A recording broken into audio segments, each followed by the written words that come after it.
Wait, am I a dirty commie?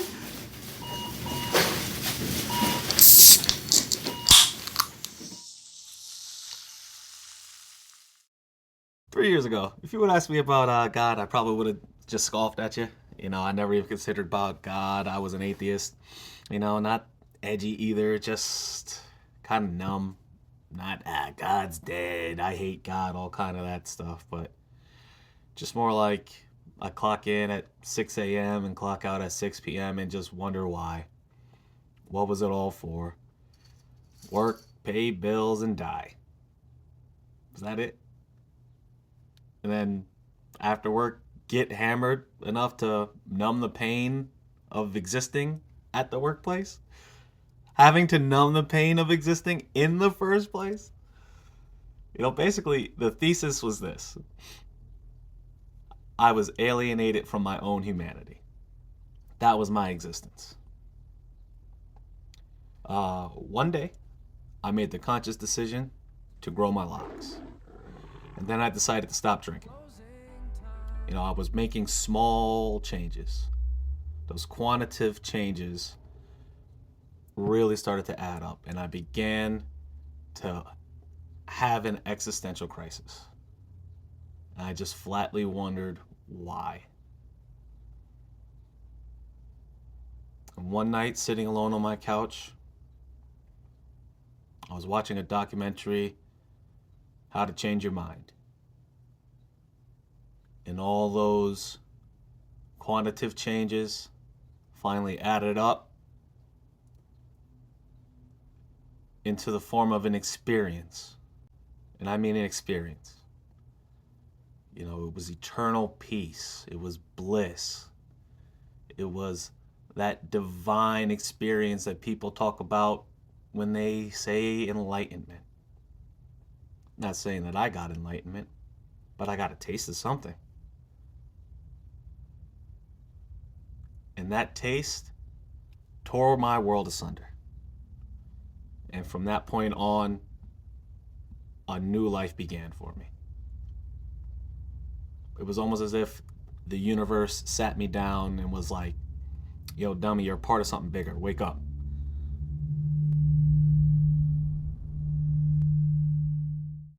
I think I grew my locks to reclaim something. My roots, my time, my body. In my mode of existence, all I ever really thought about was survival. Go to work, pay bills, come home, and try to enjoy myself enough before I got to do it all over again. I was just surviving. But with my locks, I think I was starting to reassemble the person the system took apart. Or maybe it was me stepping more comfortably into my skin. Or maybe I just wanted a new look and I thought I looked cool. But that doesn't matter. I went from perpetually buzz cut almost to the skin. Now I got a head full of hair, wick wizard. And honestly, placebo effect or not, I felt more powerful as I grew more comfortable with my hair. Sobriety forces you to stare into the void of meaninglessness, and that is our modern society. I speak of sobriety as if I was an uncontrollable alcoholic. I don't think I was an addict, but I did know I imbibed way too much and it absolutely was not healthy. So I quit drinking at the end of 2023. And honestly, for me, the lack of wanting was a revelation in and of itself. And I began to become more interested in other hobbies. Mostly, I began to consume all things New Age spiritually. I followed those breadcrumbs, and what breadcrumb led to another. I picked up the book, The Surrender Experiment by Mickey Singer, and that introduced me to Paramahansa Yogananda and Kriya Yoga.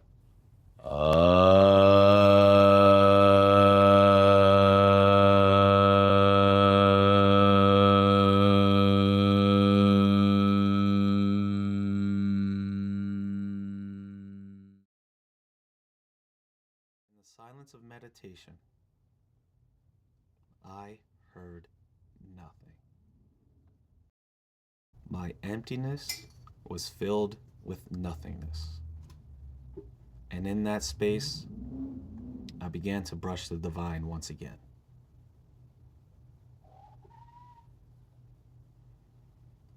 I was starting to see the bigger picture.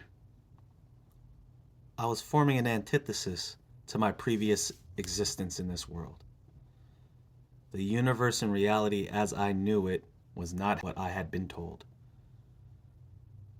The universe is infinite, they tell us, and vast. But why do we feel so small on a daily basis? Like cogs in a machine, and that machine is grinding Gaza into dust and calling it progress.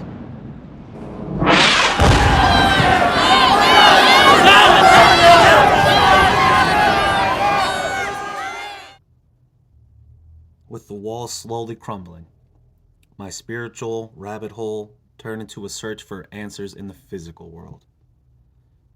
This required a new lens to view the world through. Not a psychedelic trip or a breathing workshop. There was a much simpler tool to be used and a much simpler realization to be had. And again, the changes started compounding for me. And I was on the verge of... The worker, therefore, only feels himself outside his work, and in his work feels outside himself. He is at home when he is not working, and when he is working, he is not at home. His labor is therefore not voluntary but coerced. It is forced labor. That's the alienation I felt stocking those fucking shelves. That's the sorrow I felt when I was coaching employees right out the door. That's the existential dread I knew so well. That guy was Marx.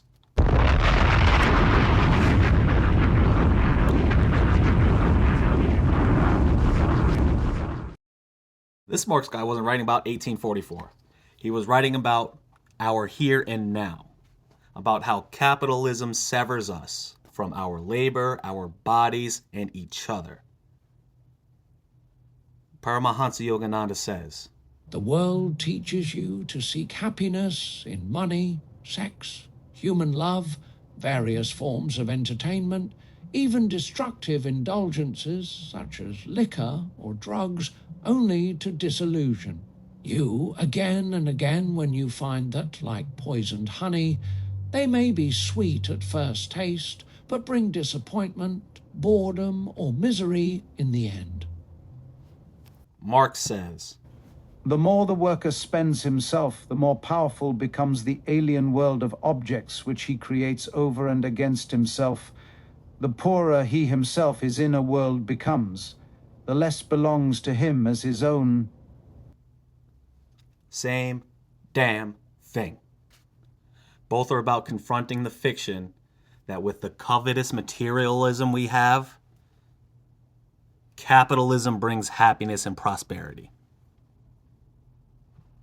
One from a spiritual perspective and one from a material. But each coming to the same conclusion.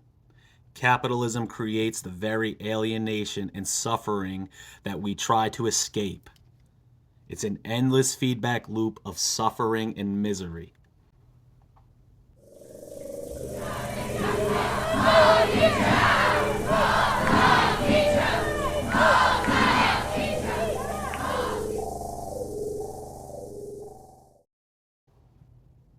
People think spirituality is woo-woo.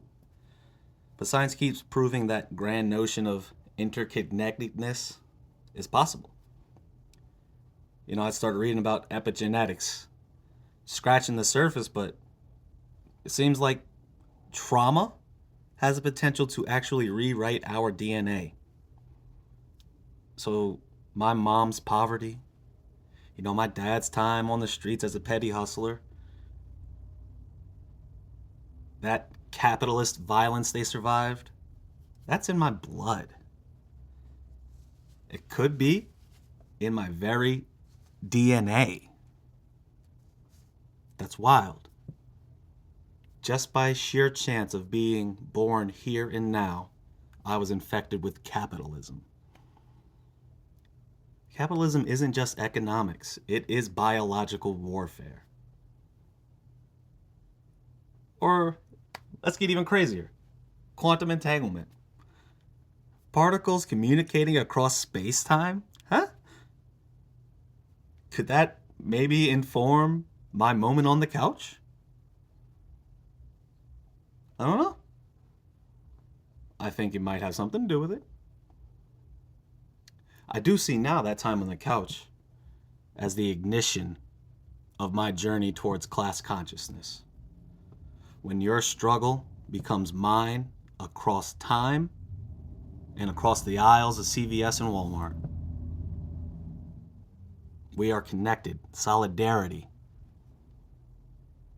And don't take my word for it.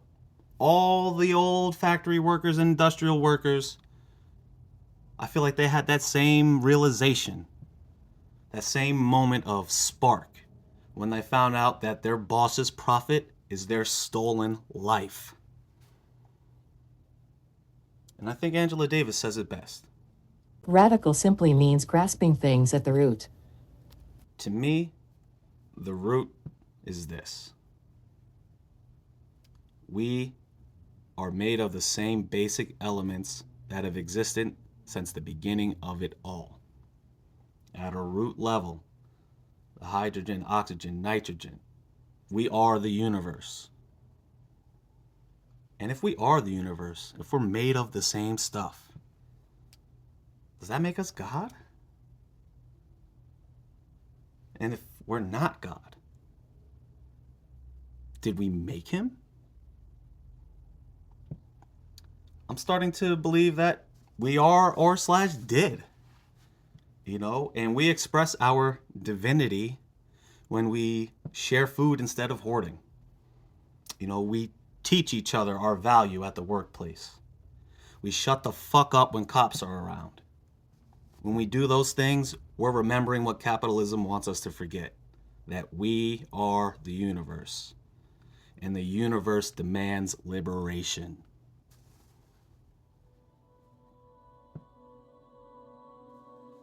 Given the chemistry of it all and the nuclear physics of it all, not only are we in the universe is in us. And I don't know any deeper spiritual feeling than what that brings upon me.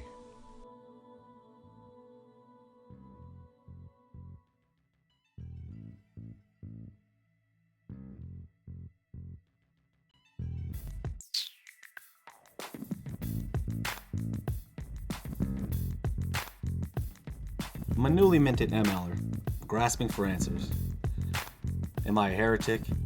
Do I have it all the way wrong? Or am I touching on something much smarter people than I have tackled before? If you're a seeker like me, or have interesting ideas, or one of those smart people, let's build community together. I'm just a guy shouting his opinions into the void.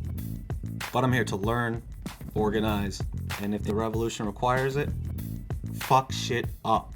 Metaphorically speaking.